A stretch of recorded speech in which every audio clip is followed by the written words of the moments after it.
Bismillahirrahmanirrahim. Assalamualaikum warahmatullahi wabarakatuh. Selamat pagi anak-anakku sekalian di kelas 6. Gimana nih, apa kabar kalian hari ini? Semoga kalian sehat, ceria, dan bahagia.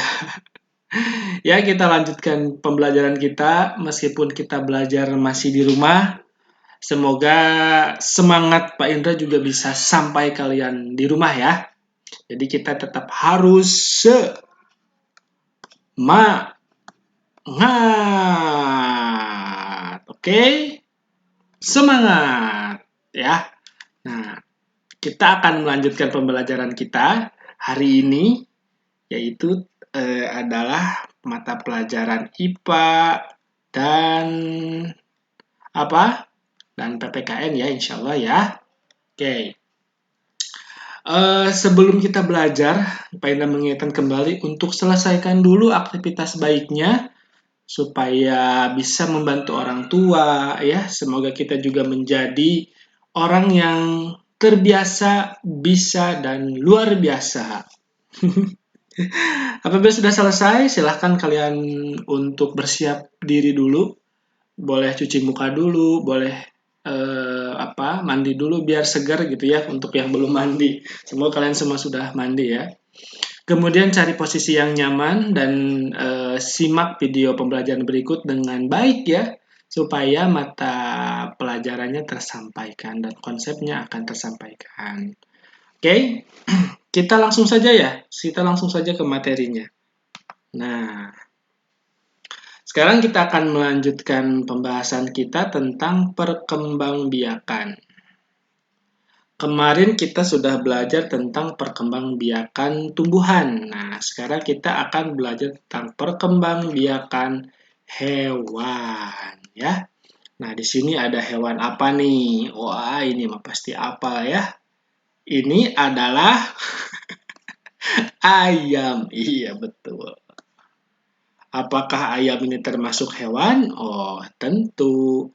Nah, cuman pertanyaannya adalah ayam ini berkembang biak secara apa? Nah, gitu kan? Oke, jadi hari ini kita akan belajar tentang macam-macam atau jenis-jenis perkembangbiakan pada hewan. Nanti kalian juga harus bisa membedakan berbagai macam perkembangbiakan pada hewan ya. Dan nanti di PPKN kita akan belajar pengamalan sila keempat dan kelima ya. Melanjutkan pembelajaran kita yang kemarin. Jadi itu yang akan kita pelajari hari ini. Oke, kita langsung saja ke yang pertama. Hewan berkembang biak untuk melestarikan jenisnya ya. Tentu saja karena dengan tidak dilestarikan, hewan akan punah. Nah, apakah ayam ini bisa punah? Pertanyaannya. Ya bisa ya, kalau misalnya seandainya ayam ini terlalu dieksploitasi, kemudian tidak dikembangbiakan, bisa jadi mungkin nanti ketika kalian sudah besar, tidak ada lagi nih ayam gitu ya, bisa jadi. Karena sekarang juga sudah banyak sekali hewan-hewan yang hampir punah ya, sehingga diperkembangbiakannya sangat dilindungi gitu dari mulai salah satunya komodo mungkin ya, karena itu sudah sangat sulit untuk berkembang biak gitu ya, makanya perlu ada penanganan khusus sehingga hewan tersebut tetap lestari. Makanya kita juga harus menjaga sesama gitu ya. Oke, kita lanjut. Nah, berikut cara perkembangbiakan hewan nih. Ternyata ada 3 penting yang akan kita pelajari hari ini. Yaitu adalah berkembang biak secara bertelur atau ovipar. Nah, ini yang pertama. Kemudian yang kedua adalah dengan cara melahirkan atau vivipar. Ya. Kemudian ada juga yang bertelur kemudian melahirkan atau ovovivipar. Ya, itu yang mungkin akan kita pelajari. Jadi harus ingat, bertelur, ovipar, melahirkan, vivipar, dan yang ketiga bertelur kemudian melahirkan adalah opovivipar. Gampang ya. Kita lanjut. Nah, di sini. Hewan-hewan bertelur memiliki beberapa ciri. Antara lain tidak memiliki daun telinga. Nah ini nih, catat mungkin ya. Yang pertama cirinya adalah tidak memiliki daun telinga. Kemudian mengerami telurnya. Ya, contohnya adalah burung, ikan, reptilia, dan katak. Di sini kita coba lihat. Yang pertama cirinya adalah tidak memiliki daun telinga. Nah di sini ada nggak ya telinga misalnya seperti ini? Ini contoh aja ya, bukan tanduk ya. Ini istilahnya telinga. Gimana gambar telinga ya? Gini mungkin ya. Nah, apakah burung ini memiliki daun telinga? Oh, tentu tidak. Oh, ini oke, udah masuk. Kemudian selanjutnya adalah mengerami telurnya. Nah, kita mungkin bisa lihat di sini ada telur dan itu dierami. Nah, mungkin itu adalah salah satu contoh hewan yang melahirkan secara bertelur. Jadi tidak memiliki daun telinganya, yang penting itu ya. Oke, kita lanjutkan. Sebentar. Nah, kemudian hewan-hewan yang melahirkan, nah tadi bertelur, sekarang melahirkan memiliki beberapa ciri-ciri yang itu yaitu adalah memiliki daun telinga dan eh, tumbuh ditutupi oleh rambut. Nah, salah dua dari contoh eh, perkembangbiakan hewan secara melahirkan. Ya, kalau tadi bertelur sekarang melahirkan. Yang pertama nih, kita tahu ini adalah apa namanya? Kelinci. Dieja ya, udah kelas 6 masih dieja. Oke, di sini yang pertama adalah memiliki daun telinga. Apakah ada? Oke. Ini ada, ini juga ada. Kemudian tubuh ditutupi oleh rambut atau bulu ya. Nah, ini berarti kelinci ini termasuk salah satu hewan yang berkembang biak secara melahirkan. Contohnya di sini ada kelinci, sapi, kucing, kambing, lumba-lumba, dan landak. Loh, gitu ya. Nah, mungkin ada yang bertanya nih, kok lumba-lumba padahal tidak memiliki daun telinga dan ditutupi rambut. Nah, gitu kan. Ternyata lumba-lumba ini termasuk hewan yang melahirkan ya. Ternyata ini ada fakta menarik nih. Mungkin kita harus cari tahu ya. Nah, nih mungkin kalau misalnya kalian ada yang penasaran, kenapa lumba-lumba ini melahirkan ya? Nah, mungkin nanti ini kita harus sama-sama nih. Kita pelajari. Bisa dari YouTube ya misalnya. Atau dari Google boleh. Banyak Google ya. Nanti kita cari tahu sama-sama, oke? Kita lanjutkan ya. Nah, di sini adalah selanjutnya perkembangbiakan hewan dengan cara bertelur dan melahirkan. Disebut dengan ovovivipar. Ovovivipar. Jadi ada juga hewan yang bertelur dulu, kemudian melahirkan. Hewan-hewan yang bertelur dan melahirkan tidak memiliki ciri khusus. Jadi tidak ada ciri yang khusus untuk hewan ovovivipar ini. Salah satu di antaranya di sini adalah kuda laut ya. Nah, kuda laut ini pertamanya dia bertelur, cuman bertelurnya dia di dalam sini bertelur, ya. Kemudian setelah itu dia melahirkan. Jadi menetas di dalam ya, kemudian melahirkan begitu banyak anak kuda laut. Dan Pak Indra pernah menyaksikan video melahirkannya anak kuda laut ini. Kalau misalnya kalian penasaran, bisa juga kalian cari di YouTube ya, bagaimana seekor kuda laut ini melahirkan. Di sini contohnya adalah ikan hiu, kemudian kuda laut dan platypus. Kita lanjutkan ya. Nah, oke, di sini adalah perkembangbiakan hewan vivipar, yaitu dengan cara melahirkan embrio tumbuh di dalam tubuh atau rahim induknya. Jadi embrio atau anak atau jabang bayi dari hewan ini ya, itu berkembang biak di dalam tubuh. Nah, salah satunya di sini ada ikan hiu ya. Ikan apa ini? Paus ya. Nah, si embrio itu tumbuh di dalam perutnya, di dalam rahimnya, seperti halnya manusia ya, secara melahirkan. Kemudian setelah waktunya, maka bayinya itu akan lahir. Seperti itu. Nah, sedangkan ovipar ini, embrio atau calon individu baru tumbuh di dalam telur. Jadi, hewan-hewan ini menghasilkan telur, nah di mana si embrionya itu tumbuh di dalam telur. Seperti misalnya ayam, gitu ya, bebek, seperti itu. Tidak terjadi perkembangbiakan di dalam tubuh ayam ya, tapi di dalam telur ayam. Oke, selanjutnya adalah ovovivipar. Nah, bagaimana kalau misalnya ovovivipar ini dia embrionya itu tumbuh di dalam telur yang disimpan di dalam tubuh induknya.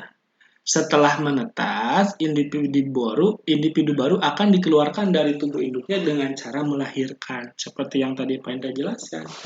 Bahwa ketika ada hewan ovovivipar ini, dia bertelur, cuman telurnya itu disimpan di dalam tubuh hewannya. Nah, ini salah satunya ya. Contoh ini. Nah, setelah nanti waktunya, embrio itu akan menetas di dalam tubuhnya dan dilahirkan keluar dari tubuh hewan tersebut. Itu ya yang membedakan khusus antara ovipar, vivipar, dan ovovivipar. Seperti itu. Nah, itu mungkin untuk pembelajaran IPA kita hari ini. Nanti untuk tugasnya kita disimak di Google Classroom ya. Kita akan melanjutkan pembelajaran IPA. IPA apa? Mohon maaf, PPKN. Kita akan melanjutkan ke penerapan nilai-nilai sila keempat Pancasila. Oke?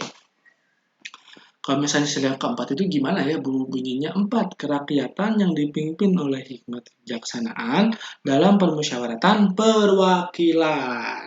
Oke, kita coba pelan-pelan nih. Bagaimana caranya pengamalan Pancasila atau sila keempat ini dalam kehidupan sehari-hari. Sila keempat mengandung makna pemerintahan itu dari rakyat, oleh rakyat, dan untuk rakyat dengan cara musyawarah untuk mencapai mufakat. Jadi, di dalam pengamalan sila ini, pemerintah itu dari rakyat, oleh rakyat, dan untuk rakyat. Dengan cara musyawarah untuk mencapai mufakat. Artinya kita itu dalam merumuskan segala sesuatu itu dengan cara musyawarah sehingga kita mencapai kesepakatan kita, mufakat itu ya, kesepakatan kita untuk keputusan tertentu. Di sini makanya penerapan sila keempat ini lebih kepada musyawarah. Apa itu musyawarah? Musyawarah adalah suatu upaya bersama dengan sikap rendah hati untuk memecahkan persoalan guna mengambil keputusan bersama ya, keputusan bersama dalam penyelesaian masalah. Contohnya, misal kita di dalam suatu kelas ya, kita ini akan memilih ketua kelas misalnya ya, pemilihan ketua kelas.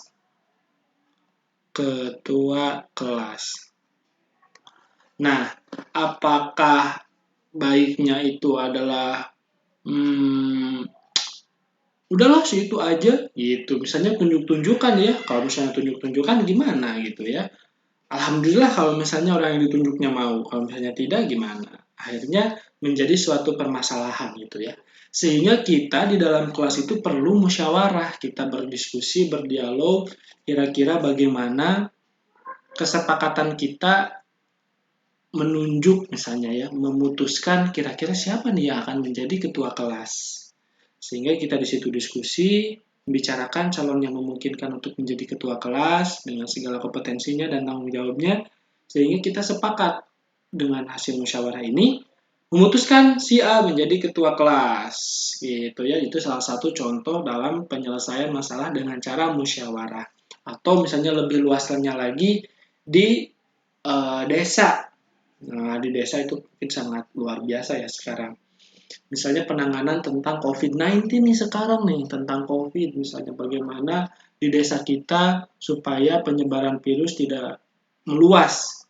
Akhirnya para aparat pemerintah desa, termasuk rakyat gitu ya, masyarakat biasa berkumpul, musyawarah, hingga akhirnya mungkin memutuskan untuk mengadakan penyemprotan gratis, atau vaksinasi gratis, atau misalnya kerja bakti setiap hari Jumat untuk merapihkan atau menjaga lingkungan agar tetap bersih gitu ya. Itu salah satu contoh dari musyawarah. Makanya kita penting sekali nih musyawarah ini. Jadi jangan main hakim sendiri ya atau jangan egois sendiri. Kita harus memiliki atau mencapai kesepakatan keputusan bersama. Itu kita lanjut. Nah, jadi di sini mungkin lebih detail ya. Nilai-nilai yang terkandung dalam sila keempat Pancasila antara lain mengutamakan kepentingan negara dan masyarakat. Ya, jadi kita jangan egois sendiri nih, mementingkan kepentingan sendiri ya. Itu tidak boleh. Kemudian yang kedua adalah tidak memaksakan kehendak kepada orang lain. Kita kekeh banget gitu ya atas keinginan kita. Nah, di sini juga terdapat suatu kelas yang sedang berdiskusi bermusyawarah yang dipimpin oleh gurunya untuk mencapai suatu mufakat. Jadi kita juga tidak boleh gitu ya memaksakan kehendak kita kepada orang lain. Kita pengen banget kayak gitu juga itu nggak boleh. Kemudian yang ketiga adalah mengutamakan musyawarah dalam mengambil keputusan untuk kepentingan bersama. Jadi kita harus musyawarah ya supaya mencapai keputusan kepentingan bersama. Selanjutnya adalah menerima dan melaksanakan hasil musyawarah dengan rasa tanggung jawab. Nah, ini juga penting. Seandainya nih ada pendapat kita yang mungkin tidak dihargai, mohon maaf, atau mungkin tidak diambil saran-saran kita itu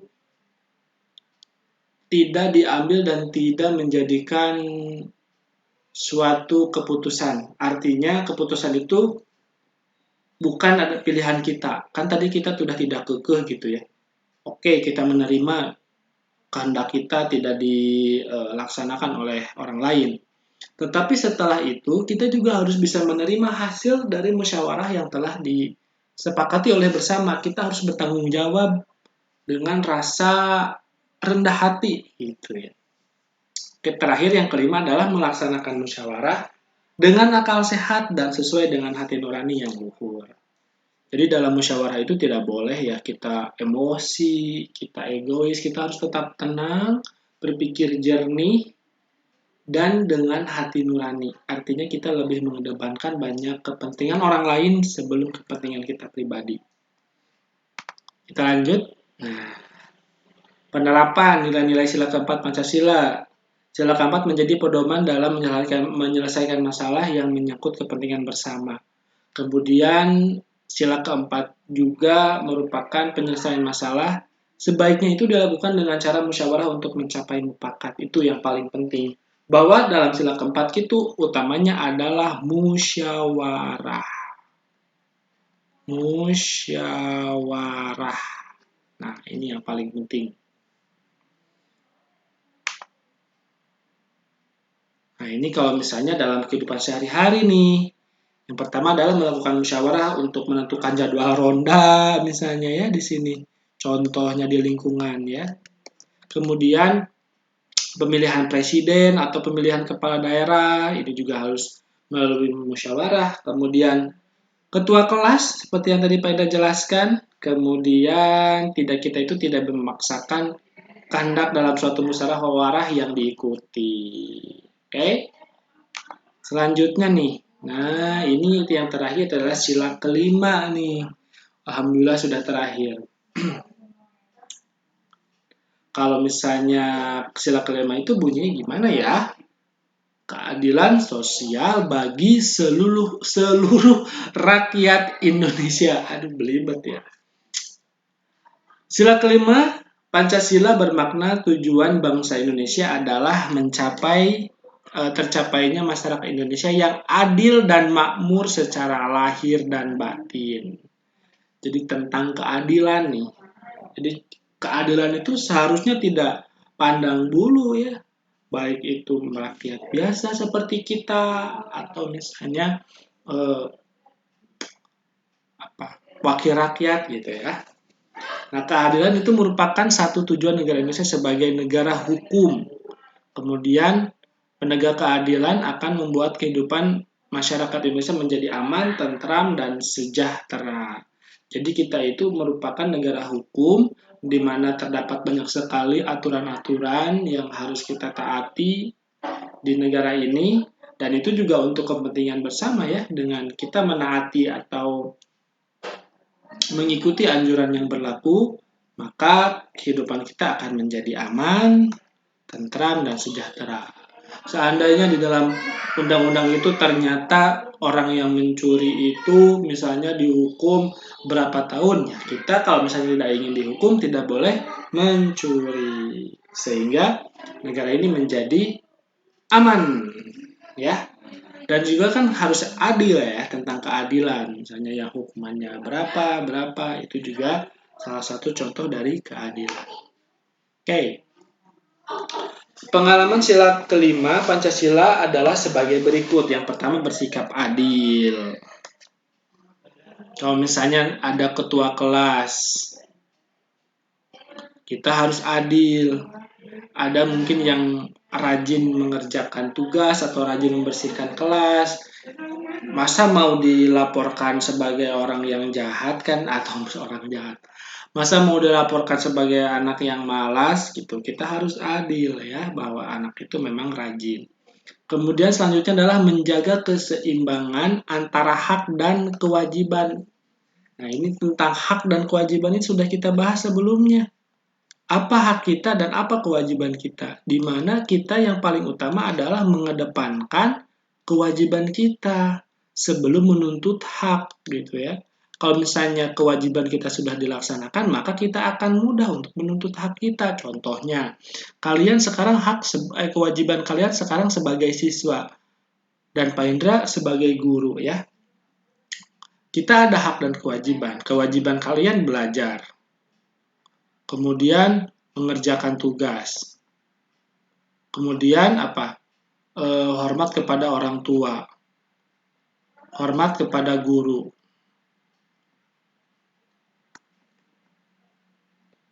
Kalau misalnya, ini salah satu contohnya ya, kalau misalnya kewajiban ini telah kalian laksanakan, kalian bisa menuntut hak kalian sebagai siswa. Hak kalian apa? Hak kalian dapat mendapatkan nilai, kemudian kalian juga dapat apresiasi dari guru gitu ya. Masa sekarang sebelum aja melaksanakan kewajiban kalian, tiba-tiba, Pak, mana nilai saya? Masa seperti itu? Maka yang paling penting adalah kita mengedepankan kewajiban sebelum hak. Tapi tetap harus seimbang. Oke? Selanjutnya adalah menghormati hak-hak orang lain. Kalian juga harus menghormati ya, orang lain juga punya hak. Contohnya, jangan sampai sih ini ya, misalnya contoh kalian memiliki motor ya, contohnya memiliki motor yang knalpotnya bersih, atau jangan motor deh. Misalnya di rumah kalian, kalian hidup dengan tetangga. Pagi-pagi kalian menyetel musik misalnya, di sini ada musik, apa ini, radio misalnya ya, ada, atau radio Tori TV gitu. Nah, kalian musik kenceng banget. Terus kalian bilang, ngapain ya, itu juga hak saya mau dengerin saya, speaker juga punya saya. Tapi kan ada hak orang lain juga ketika pagi-pagi itu ingin tentram, damai gitu ya. Maka kita juga harus sadari bahwa orang lain juga memiliki hak gitu. Hak untuk misalnya untuk pagi-pagi itu bisa mendengarkan dengan tenang gitu. Maka kita jangan mengganggu hak orang lain gitu. Rasanya tadi motor ya, misalnya knalpotnya berisik nih.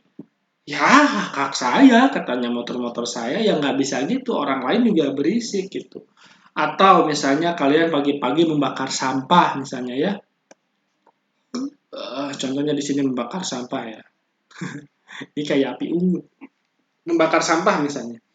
hak-hak saya kok bisa membakar sampah di halaman saya, tapi asapnya itu kan ke rumah orang lain. Orang lain punya hak untuk menghirup udara lebih segar gitu. Sedangkan hak itu kalian ganggu dengan membakar tumpukan sampah yang ada di halaman rumah gitu. Lihat dulu, kita jangan sampai mengganggu hak orang lain. Selanjutnya nomor 4 adalah memberikan pertolongan kepada orang lain. Nah, ini juga nih penting. Bahwa kita itu di Indonesia harus saling tolong menolong. Kalau misalnya kita ada kesulitan kan kita juga ingin ditolong oleh orang lain ya, makanya kita harus menolong orang lain karena kita ingin ditolong. Contohnya kita tidak boleh nyiwit ke orang lain, nah karena ciwitnya sakit, ya, makanya kita tidak boleh nyiwit kalau kita tidak mau sakit gitu. Karena orang lain juga sakit kan. Kemudian kita juga ingin ditolong, maka kita harus menolong gitu. Meskipun kita tidak perlu mengharapkan pertolongan dari orang yang kita tolong, karena Allah selalu memberikan pertolongan kepada kita. Misalnya kalian baik kepada teman, gitu ya, atau baik kepada Pak Indra misalnya. Nah, kalian tidak apa namanya, jangan Pak Indra tuh ya, teman deh, contohnya ke teman ya. Misalnya kalian baik kepada teman, kalian tidak perlu mengharapkan akan kebaikan dari teman. Bisa jadi misalnya kebaikannya itu dari saudara gitu, tapi kebaikan itu datang dari kebaikan kamu kepada teman gitu, karena Allah selalu punya cara untuk membalas kebaikan kita. Selanjutnya adalah tidak bersifat boros dan bergaya hidup mewah. Nah, ini juga penting ya.